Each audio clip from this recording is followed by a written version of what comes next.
চাঁপাইনবাবগঞ্জে তীব্র লোডশেডিং, দিন রাতের অর্ধেক সময় থাকছে বিদ্যুৎবিহীন।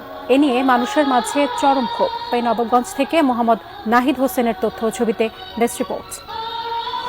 ফসলের ক্ষেতে দেখা যাচ্ছে না দরকারি সেচ। বিদ্যুতের অভাবে শিক্ষার্থীদের লেখাপড়া প্রায় বন্ধ। বেকার সময় কাটছে ব্যবসায়ীদের। বন্ধ মিল কারখানার উৎপাদন। তীব্র গরমে লাগাতার লোডশেডিং।